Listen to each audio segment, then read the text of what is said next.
hidup ini bukanlah pertempuran, tetapi sebuah permainan. Sebuah permainan yang bisa kita menangkan jika kita tahu aturan mainnya. Aturan main ini tersembunyi dalam rahasia pikiran kita dan terungkap dalam buku karya Florence Scovel Shinn, The Game of Life and How to Play It. Buku ini bukan sekadar buku pengembangan diri biasa. Ini adalah panduan spiritual yang mengajarkan kita cara memanfaatkan kekuatan pikiran untuk menciptakan kehidupan yang kita impikan.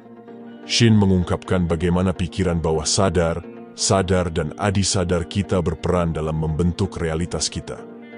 Dalam video ini, kita akan membahas bab demi bab buku ini, mengungkap rahasia-rahasia pikiran yang akan mengubah cara pandang kita tentang kehidupan. Kita akan belajar bagaimana pikiran kita bisa menjadi magnet yang menarik segala sesuatu yang kita inginkan, termasuk kesehatan, kekayaan, cinta, dan ekspresi diri yang sempurna. Bersiaplah untuk menjelajahi dunia pikiran yang menakjubkan ini.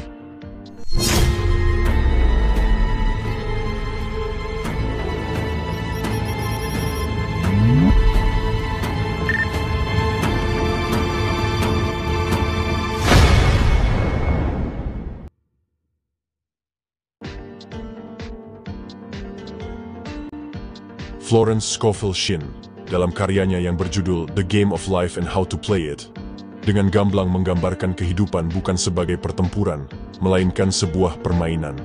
Namun, permainan ini bukanlah permainan biasa. Untuk meraih kemenangan, seseorang harus memahami hukum spiritual yang menjadi dasar permainan ini. Perjanjian Lama dan Baru menjadi panduan utama yang memberikan aturan-aturan dalam permainan kehidupan ini. Shinn menekankan bahwa permainan kehidupan ini berlandaskan pada prinsip memberi dan menerima. Ia mengutip ayat Alkitab, apapun yang ditabur manusia, itu juga yang akan dituainya. Ayat ini mengandung makna mendalam bahwa setiap tindakan dan perkataan yang dikeluarkan seseorang akan kembali padanya. Jika ia menabur kebencian, maka kebencian pula yang akan ia tuai. Sebaliknya, jika ia menabur cinta, maka cinta akan ia terima. Prinsip ini berlaku universal, mencakup semua aspek kehidupan, mulai dari kejujuran hingga kebohongan. Selain itu, Shinn juga menyoroti peran penting imajinasi dalam permainan kehidupan ini. Ia mengutip Amsal 4:23, "Jagalah hatimu atau imajinasimu dengan segala kewaspadaan, karena dari situlah terpancar kehidupan." Ini berarti bahwa apa yang seseorang bayangkan akan terwujud dalam kehidupannya. Shinn memberikan contoh seorang pria yang terus-menerus membayangkan penyakit langka hingga akhirnya penyakit itu benar-benar menjangkitinya. Dalam pandangan Shinn, imajinasi adalah gunting pikiran yang terus-menerus membentuk gambaran yang dilihat seseorang. Cepat atau lambat, kreasi-kreasi ini akan muncul dalam dunia nyata. Untuk menguasai imajinasi, seseorang perlu memahami cara kerja pikirannya sendiri. Shinn menjelaskan 3 aspek pikiran: bawah sadar, sadar, dan adisadar. Pikiran bawah sadar adalah kekuatan murni tanpa arah, seperti uap atau listrik, yang melakukan apa yang diperintahkan. Pikiran sadar, atau pikiran manusia, melihat kehidupan apa adanya, termasuk kematian, bencana, penyakit, kemiskinan, dan segala keterbatasan. Sementara itu, pikiran adisadar adalah pikiran Tuhan dalam diri setiap manusia, tempat ide-ide sempurna berada.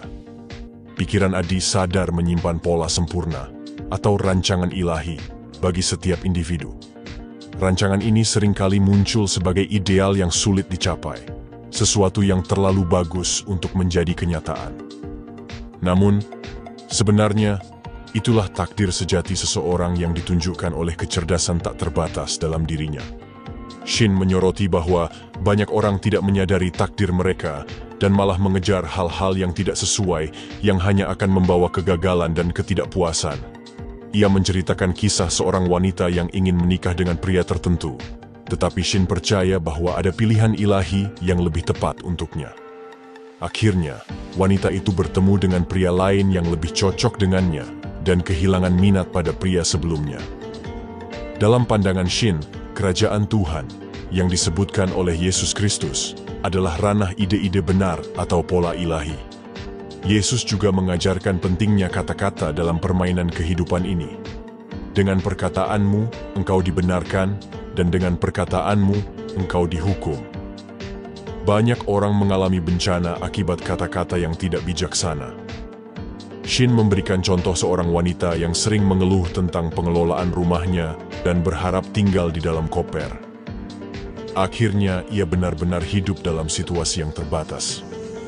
Pikiran bawah sadar tidak memiliki selera humor, dan kata-kata yang diucapkan seseorang dapat menjadi kenyataan. Shin juga menekankan bahwa hukum ini berlaku dua arah. Situasi kekurangan dapat diubah menjadi kelimpahan. Ia menceritakan kisah seorang wanita yang hanya memiliki $8, tetapi mengikuti intuisinya untuk pulang. Di kampung halamannya, ia bertemu dengan seorang teman lama yang membantunya mendapatkan ribuan dolar secara ajaib. Shin menyimpulkan bahwa selalu ada kelimpahan di jalan hidup manusia, tetapi kelimpahan itu hanya dapat terwujud melalui keinginan, keyakinan, atau kata-kata yang diucapkan. Ia mengutip Yesus Kristus, "Mintalah, maka akan diberikan kepadamu. Carilah, maka kamu akan menemukan. Ketuklah, maka pintu akan dibukakan bagimu." Shin menegaskan bahwa kecerdasan tak terbatas Tuhan selalu siap memenuhi permintaan manusia, baik yang kecil maupun yang besar. Setiap keinginan, baik yang diucapkan maupun tidak, adalah permintaan. Seringkali kita terkejut ketika keinginan kita tiba-tiba terpenuhi. Shin berpendapat bahwa tidak ada yang menghalangi manusia dari cita-cita tertinggi dan keinginan hatinya, kecuali keraguan dan ketakutan. Ketika seseorang dapat berharap tanpa khawatir, setiap keinginannya akan segera terpenuhi.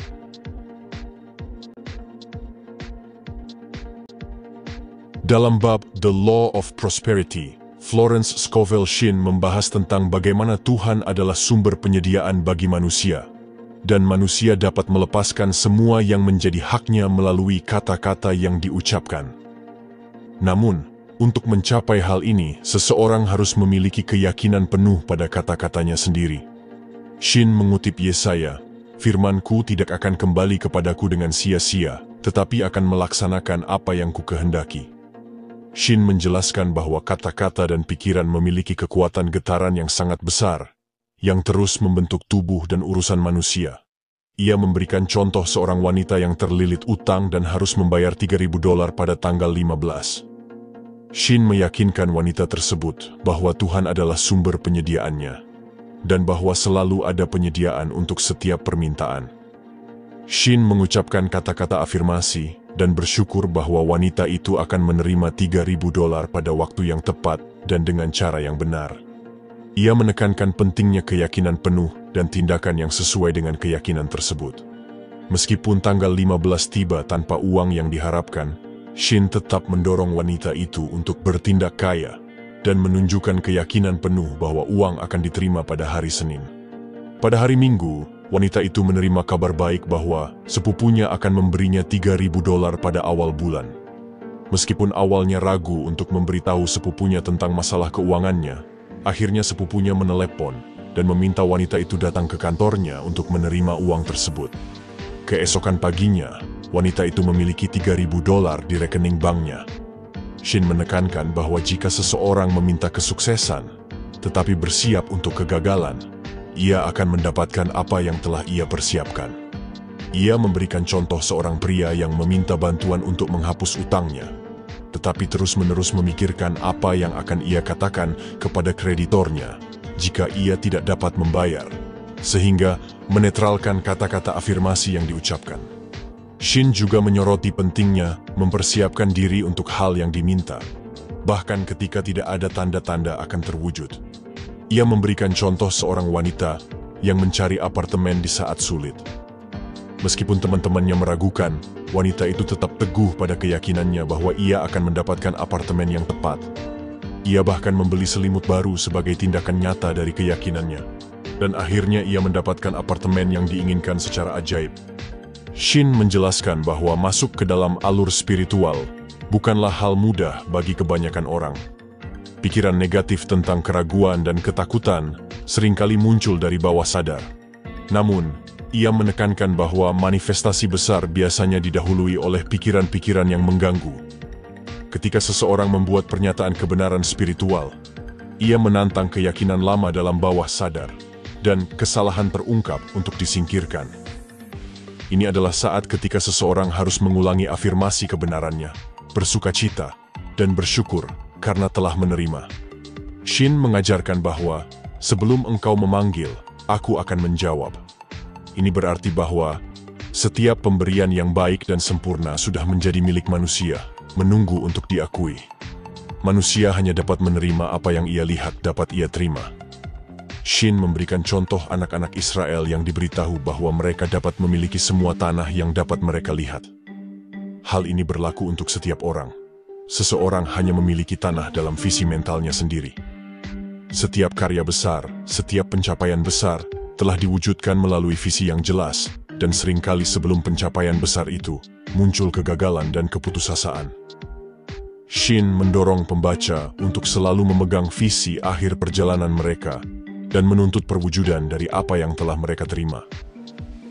Ini bisa berupa kesehatan, cinta, penyediaan, ekspresi diri, rumah, atau teman yang sempurna. Semua ini adalah ide yang sempurna, terdaftar dalam pikiran ilahi, pikiran adi sadar manusia sendiri, dan harus datang melalui manusia, bukan kepadanya.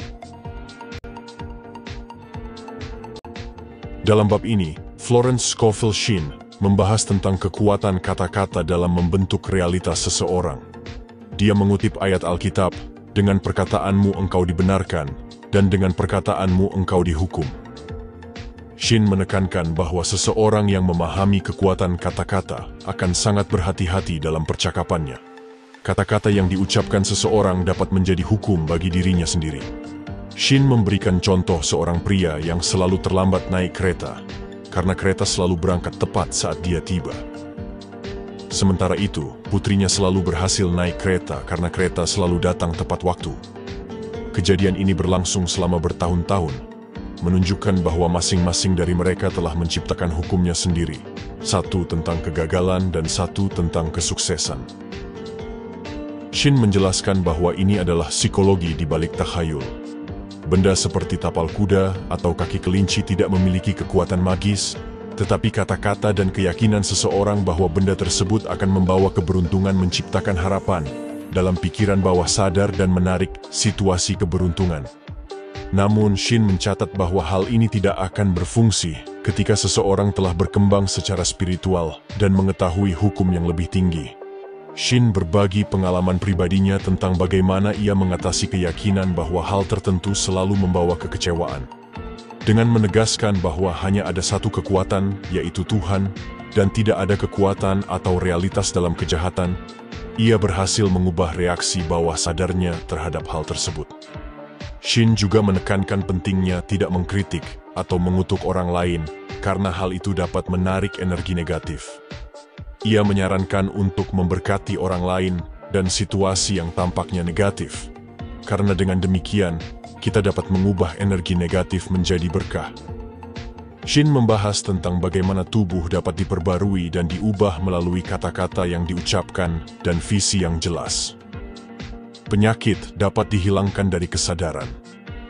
Shinn percaya bahwa semua penyakit memiliki padanan mental, dan untuk menyembuhkan tubuh, seseorang harus terlebih dahulu menyembuhkan jiwa. Jiwa adalah pikiran bawah sadar, dan harus diselamatkan dari pikiran yang salah. Shinn mengutip Mazmur 23, "Ia memulihkan jiwaku."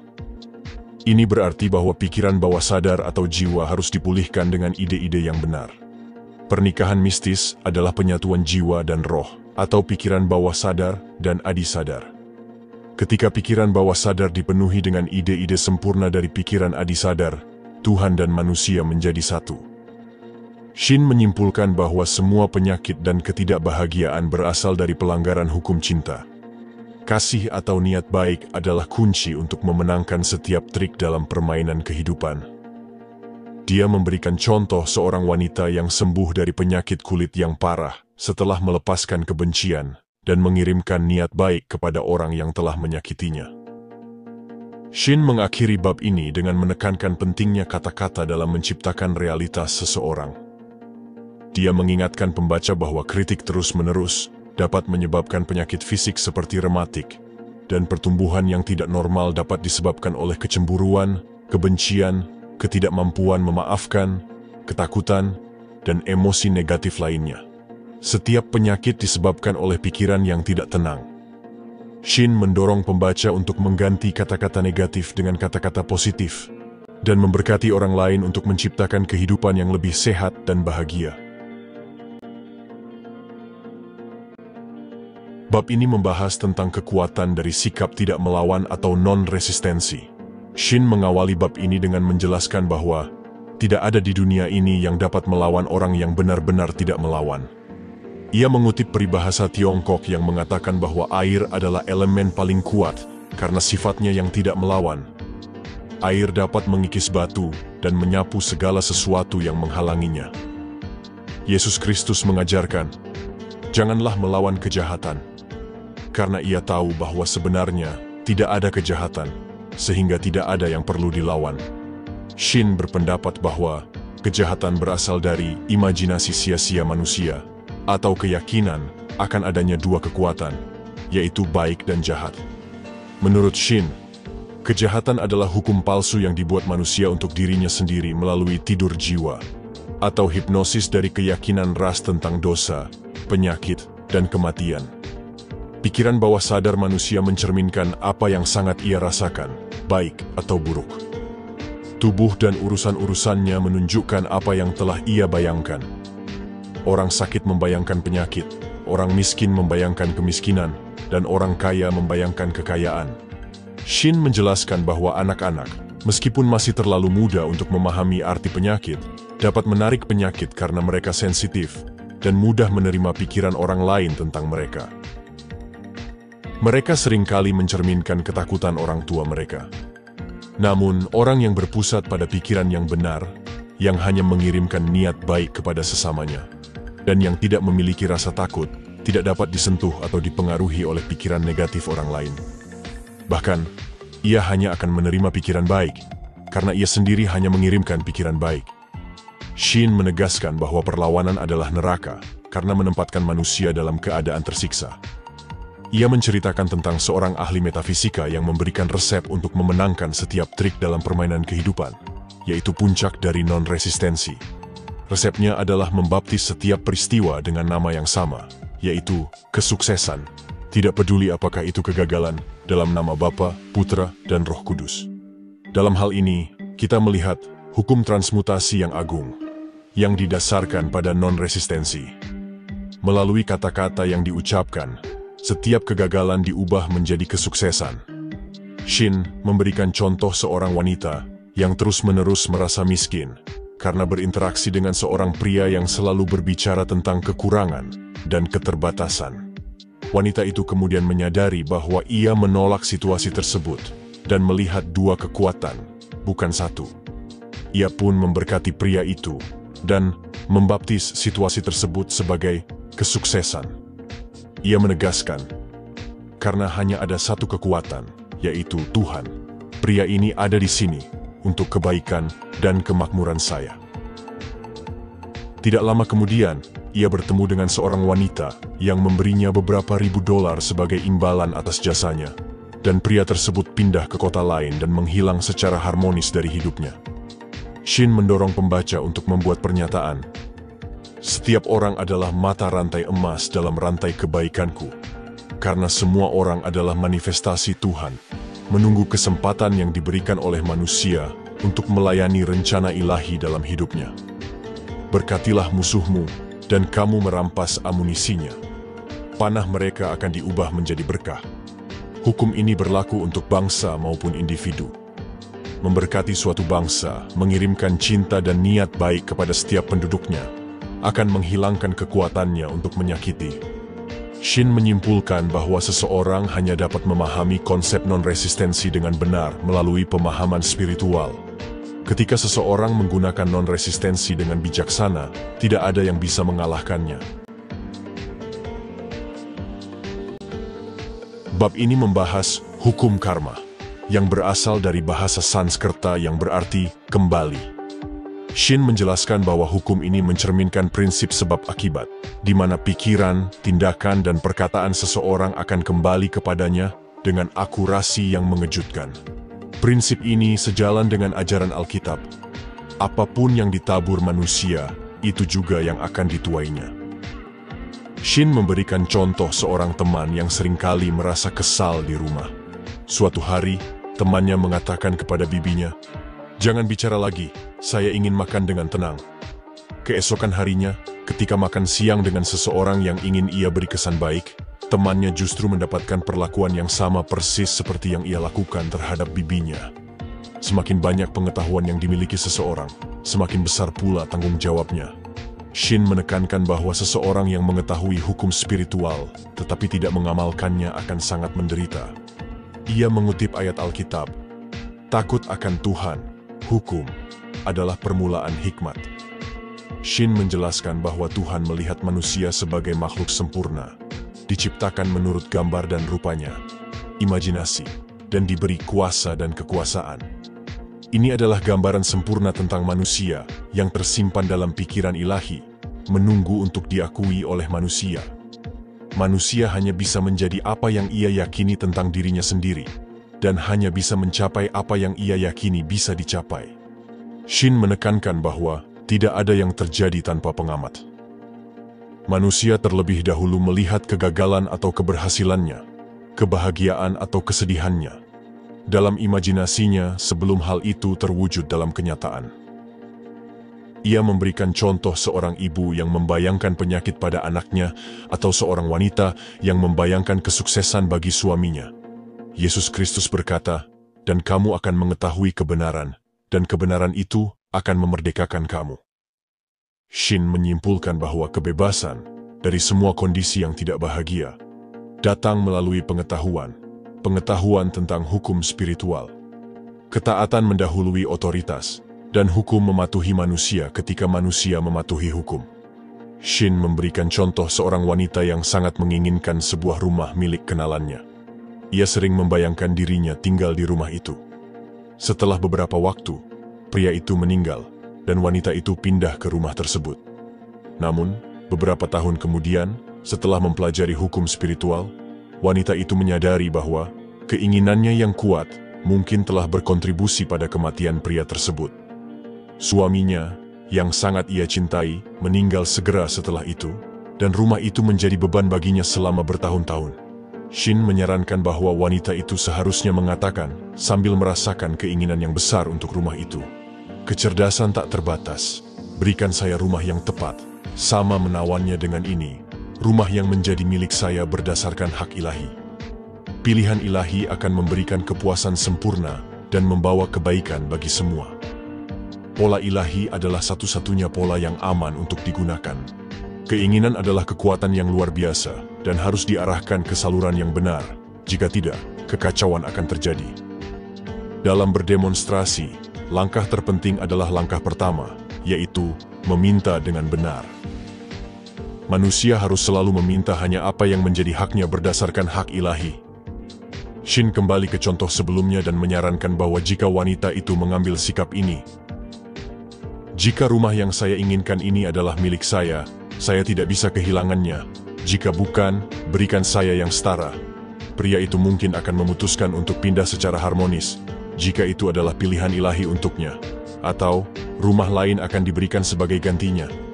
Shin menyimpulkan bahwa segala sesuatu yang dipaksakan untuk terwujud melalui keinginan pribadi selalu didapat dengan buruk, dan selalu berakhir buruk.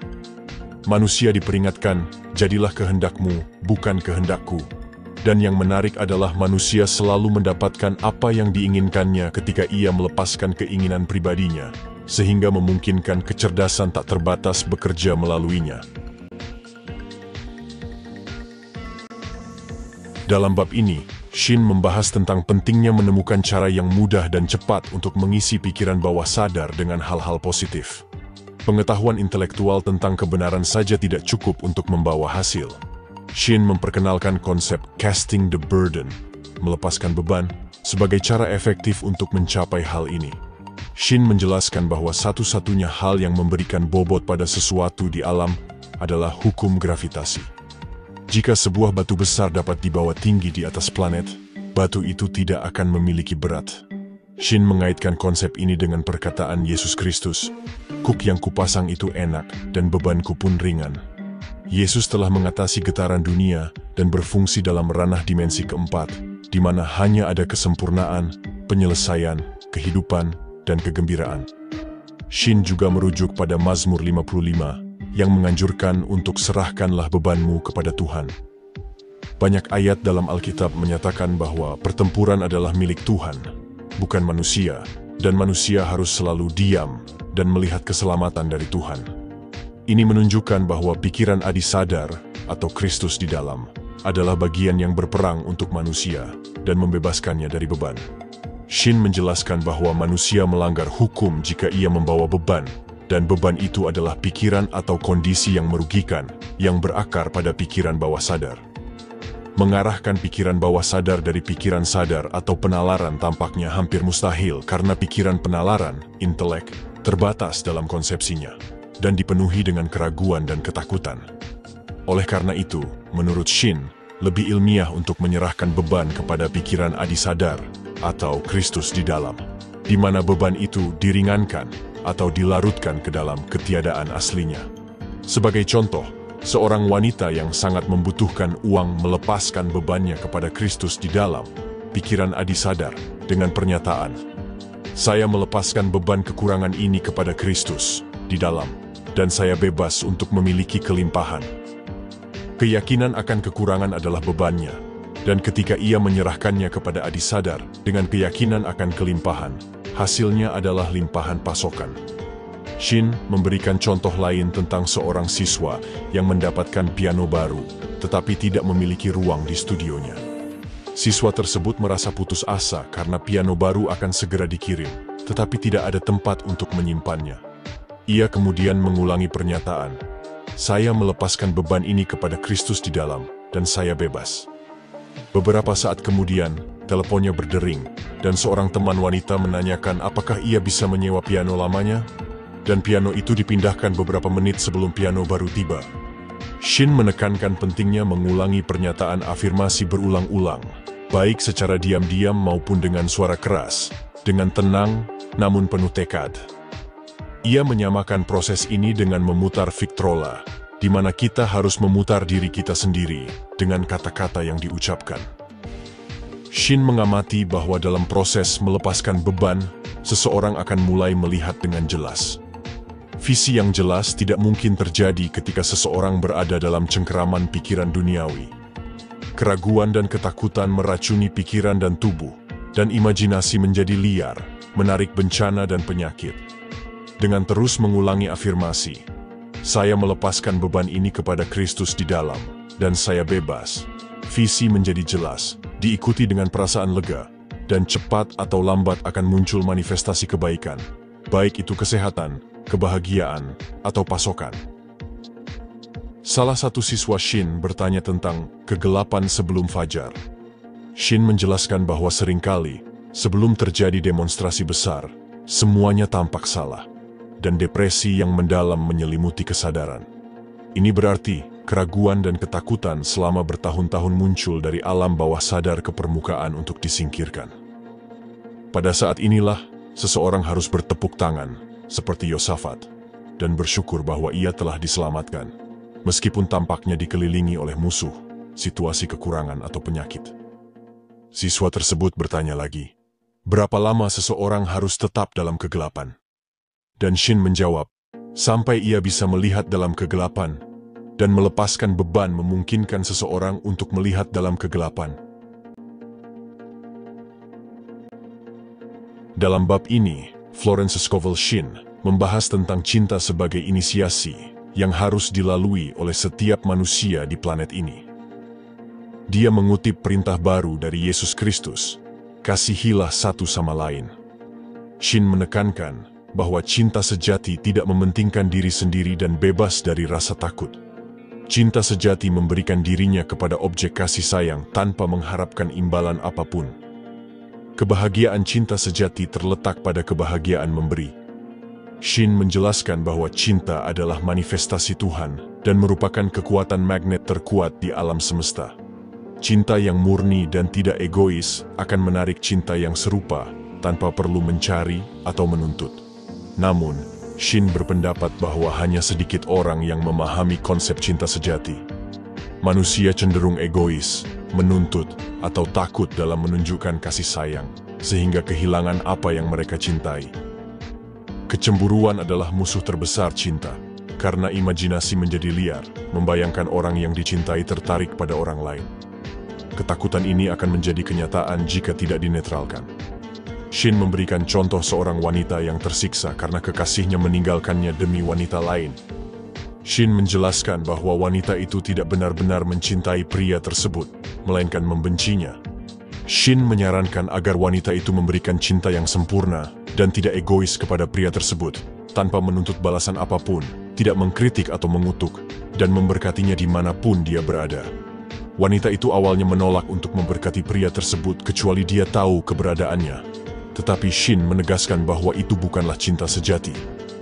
Shin meyakinkan wanita itu bahwa ketika ia mengirimkan cinta sejati akan kembali padanya, baik dari pria tersebut atau dari orang yang setara. Jika pria tersebut bukan pilihan ilahi, wanita itu tidak akan menginginkannya lagi. Shin juga mengajarkan tentang konsep menyapa keilahian dalam diri orang lain, seperti yang dilakukan oleh sebuah kelompok persaudaraan di India. Dengan melihat hanya sisi ilahi dalam diri seseorang, kita dapat melepaskan kebencian dan menarik cinta sejati. Setelah beberapa bulan, wanita itu berhasil melepaskan kebenciannya dan mengirimkan cinta sejati kepada mantan kekasihnya. Ajaibnya, pria itu kembali padanya dan melamarnya. Mereka menikah dan hidup bahagia. Shin menekankan bahwa setiap orang adalah guru bagi kita, dan kita harus belajar dari setiap orang. Mantan kekasih wanita itu mengajarinya tentang cinta tanpa pamrih, sebuah pelajaran yang harus dipelajari oleh setiap orang. Shin juga membahas tentang pentingnya menghargai apa yang kita miliki. Ia memberikan contoh seorang wanita yang tidak menghargai suaminya, dan akhirnya kehilangan suaminya. Ketika seorang wanita menjadi acuh, tak acuh, atau kritis, dan berhenti menjadi inspirasi bagi suaminya, sang suami akan kehilangan stimulus dari hubungan awal mereka, dan menjadi gelisah dan tidak bahagia. Shin menyimpulkan bahwa cinta dan niat baik sangat berharga dalam bisnis dan kehidupan. Dengan mengirimkan cinta dan niat baik, kita dapat mengubah hubungan yang negatif menjadi positif, dan menarik kesuksesan dan kebahagiaan dalam hidup kita. Bab ini membahas tentang intuisi sebagai petunjuk dalam menjalani hidup. Shin menekankan bahwa tidak ada yang mustahil bagi orang yang memahami kekuatan kata-katanya dan mengikuti intuisinya. Dengan kata-kata, seseorang dapat mengaktifkan kekuatan tak terlihat dan membentuk kembali tubuh atau kehidupannya. Oleh karena itu, sangat penting untuk memilih kata-kata yang tepat.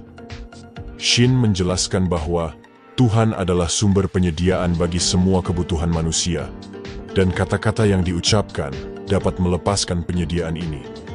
Ia mengutip, "Mintalah, maka kamu akan menerima." Shin memberikan panduan tentang cara mewujudkan keinginan. Pertama, ucapkan kata-kata afirmasi, lalu tunggu petunjuk yang jelas. Petunjuk ini bisa datang melalui intuisi atau firasat, perkataan seseorang, atau bahkan dari buku.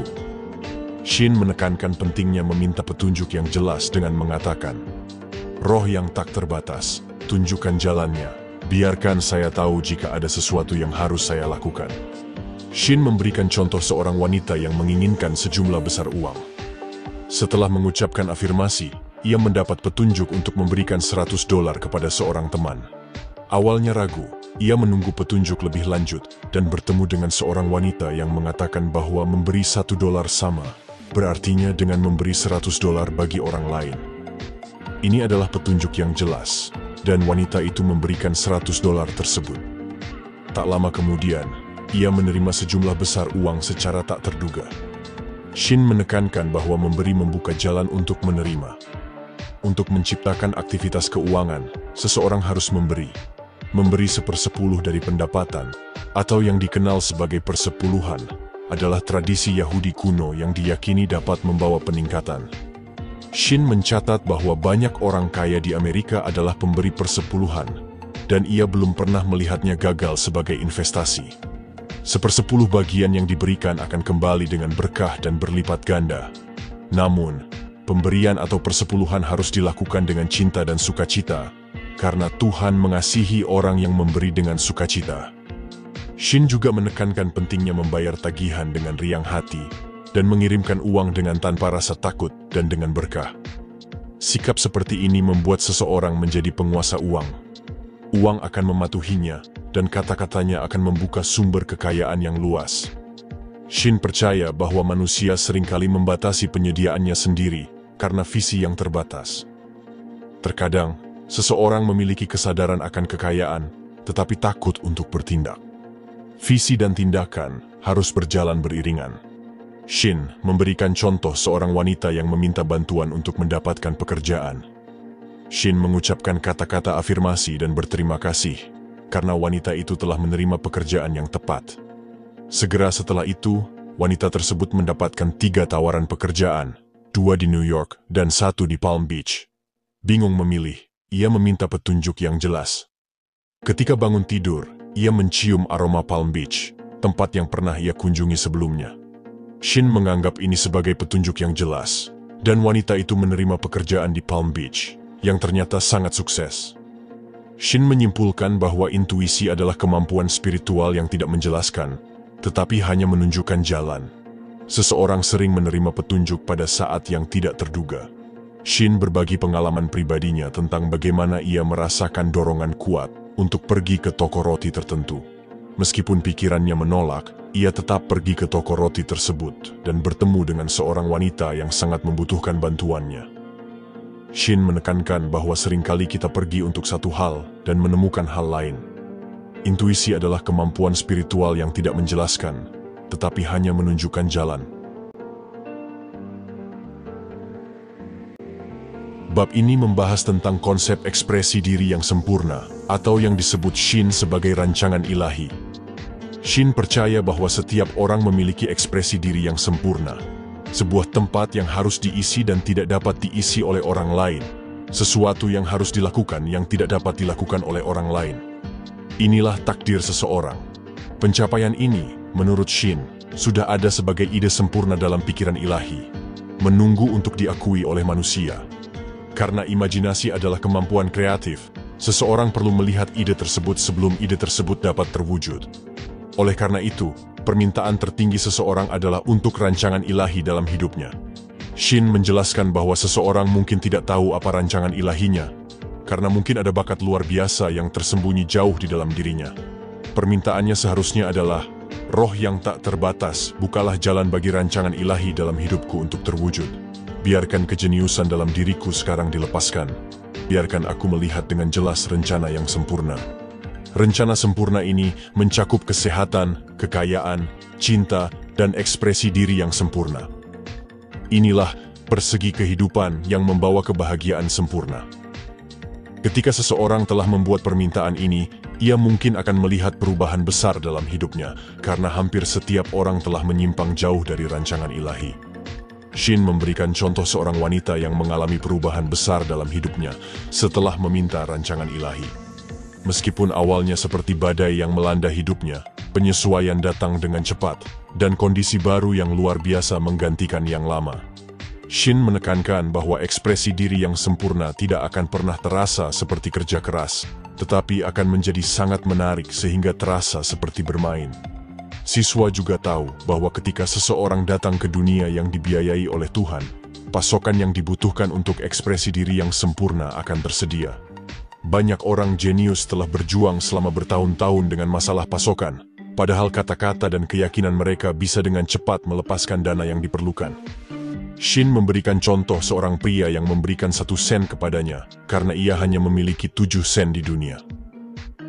Pria itu meminta Shin untuk mengucapkan kata-kata afirmasi untuk ekspresi diri dan kemakmurannya yang sempurna. Setahun kemudian, pria itu kembali dalam keadaan sukses dan bahagia, dengan banyak uang di sakunya. Setelah Shin mengucapkan kata-kata afirmasi, pria itu ditawari pekerjaan di kota lain, dan sekarang mewujudkan kesehatan, kebahagiaan, dan kelimpahan. Shin menekankan bahwa ekspresi diri yang sempurna bagi seorang wanita bisa jadi adalah menjadi istri yang sempurna, ibu yang sempurna, pembuat rumah yang sempurna, dan tidak harus memiliki karier publik. Ia mendorong pembaca untuk meminta petunjuk yang jelas, dan jalan akan menjadi mudah dan sukses. Seseorang seharusnya tidak memvisualisasikan atau memaksakan gambaran mental. Ketika ia meminta rancangan ilahi untuk datang ke dalam pikiran sadarnya, ia akan menerima kilasan inspirasi dan mulai melihat dirinya membuat pencapaian besar. Inilah gambaran atau ide yang harus ia pegang teguh tanpa goyah. Shin mengingatkan orang tua untuk tidak memaksakan karier dan profesi pada anak-anak mereka. Dengan pengetahuan tentang kebenaran spiritual, rencana ilahi dapat diucapkan sejak dini atau bahkan sebelum kelahiran. Perawatan prenatal dapat berupa, biarkan Tuhan dalam diri anak ini memiliki ekspresi yang sempurna.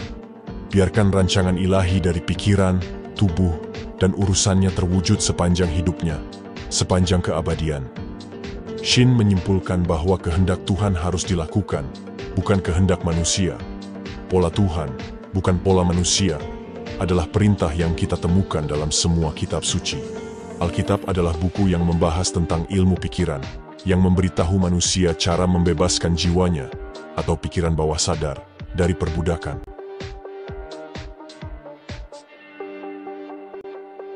Bab ini menjelaskan tentang pentingnya kata-kata dalam mewujudkan kebaikan dalam hidup seseorang. Semua kebaikan yang akan terwujud dalam hidup manusia sudah menjadi fakta yang tercapai dalam pikiran ilahi dan dilepaskan melalui pengakuan atau kata-kata yang diucapkan manusia.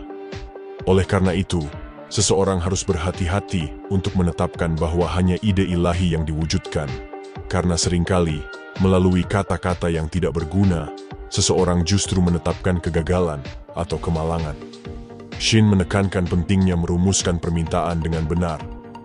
Jika seseorang menginginkan rumah, teman, pekerjaan, atau hal baik lainnya, ia harus meminta pilihan ilahi. Contohnya, roh yang tak terbatas. Bukalah jalan bagi rumah yang tepat, teman yang tepat, posisi yang tepat bagi saya. Saya bersyukur karena hal ini sekarang terwujud dengan cara yang sempurna. Bagian terakhir dari pernyataan tersebut sangatlah penting. Shin memberikan contoh seorang wanita yang meminta $1.000 dan menerima uang tersebut sebagai ganti rugi atas cedera putrinya, yang berarti tidak datang dengan cara yang sempurna. Permintaan seharusnya dirumuskan sebagai berikut.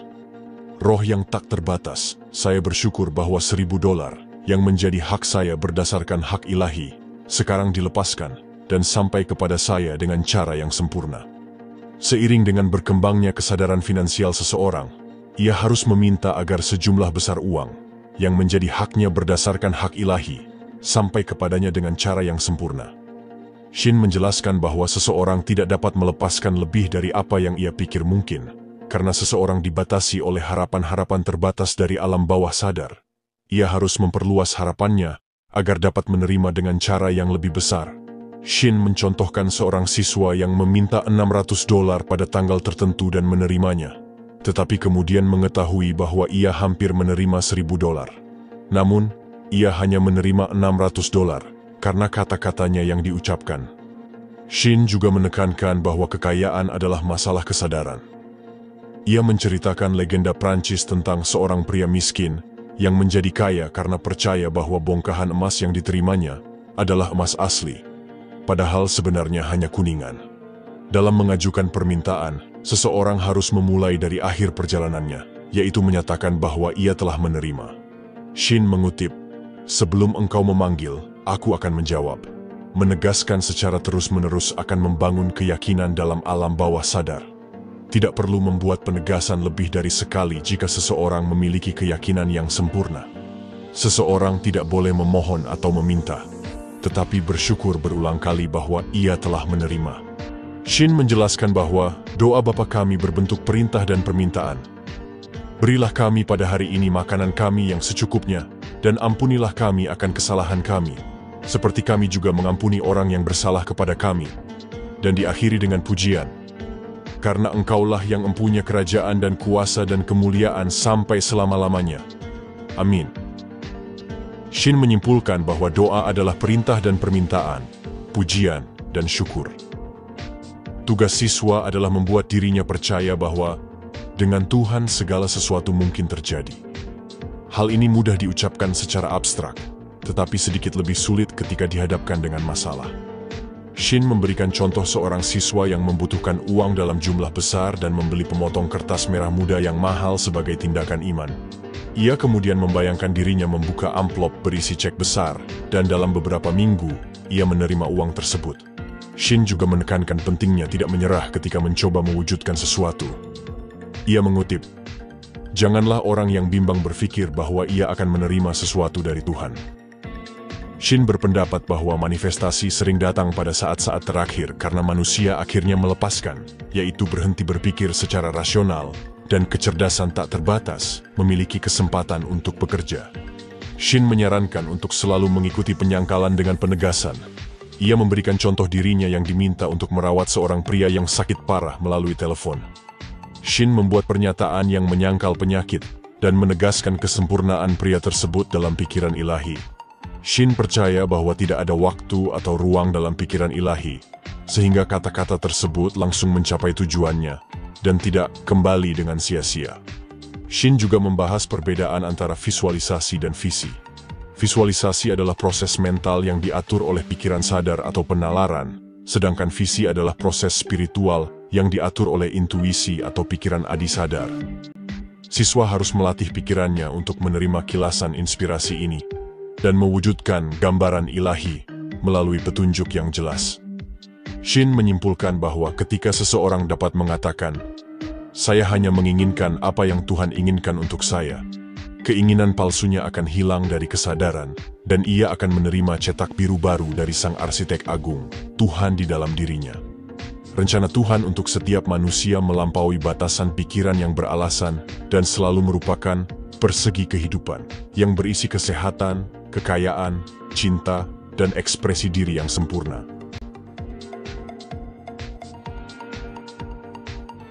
Itulah tadi rangkuman dari buku The Game of Life and How to Play It, karya Florence Scovel Shinn. Buku ini mengajarkan kita bahwa hidup adalah permainan yang bisa kita menangkan dengan memahami dan menerapkan hukum-hukum spiritual. Dengan kekuatan pikiran dan kata-kata, kita bisa menciptakan realitas yang kita inginkan, mewujudkan kesehatan, kemakmuran, cinta, dan ekspresi diri yang sempurna.